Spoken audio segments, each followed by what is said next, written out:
Putin के क्रोध से यूक्रेन को बचाने की सभी कोशिशें नाकाम हो चुकी हैं। ट्रंप युद्ध का अंत नहीं करवा पा रहे।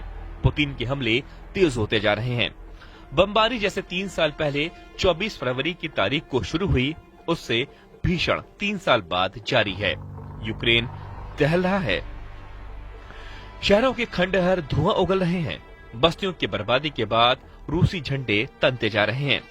इस युद्ध त्रासदी के बीच यूक्रेन के राष्ट्रपति ने अपने पद से इस्तीफे की पेशकश कर दी है, लेकिन कुछ शर्तों के साथ। जेलेंस्की ने हार मान ली है, मगर यूक्रेन नहीं हारेगा। जेलेंस्की हर शर्त मानने को तैयार है, लेकिन यूरोप नहीं मानेगा। जेलेंस्की ने राष्ट्रपति पद से इस्तीफे की पेशकश भी की है, लेकिन पुतिन की टेंशन कम नहीं होगी। लेकिन ट्रंप का प्लान कामयाब नहीं होगा, लेकिन युद्ध का अंत भी नहीं होगा। यूक्रेन लड़ता रहेगा, पुतिन की हार तक युद्ध चलता रहेगा। जेलेंस्की अपने देश में एक ऐसा योद्धा की इमेज बना चुके हैं जिसे युद्ध में हराना नामुमकिन लग रहा था, मगर ट्रंप ने जेलेंस्की का गेम ओवर कर दिया। जेलेंस्की को तानाशाह बताकर ट्रंप ने युद्ध का रुख पलट दिया है। हालांकि जेलेंस्की ने भी सुपर पावर की सारी चाल की काट तलाश ली है। जेलेंस्की खुद को शहीद करके भी अपने देश की सिक्योरिटी का सॉलिड बंदोबस्त कर रहे हैं। इसके साथ ही जेलेंस्की ये श्योरिटी भी दे रहे हैं कि पुतिन का युद्ध से पीछा नहीं छूटने वाला। अब यूक्रेन के साथ यूरोपियन यूनियन खुलकर आ गया है। यूरोप के सभी देशों को पुतिन से खतरा है।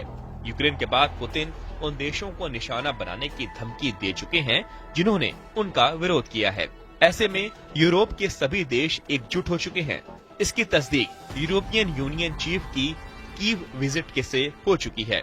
यूरोपियन यूनियन तूफानी अंदाज में एक्टिव है। कीव से अंकारा तक गोलबंदी हो रही है।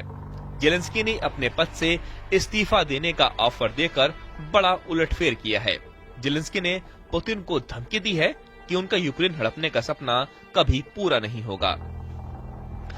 जेलेंस्की का ऑफर न तो ट्रंप कबूल कर रहे हैं, न ही पुतिन।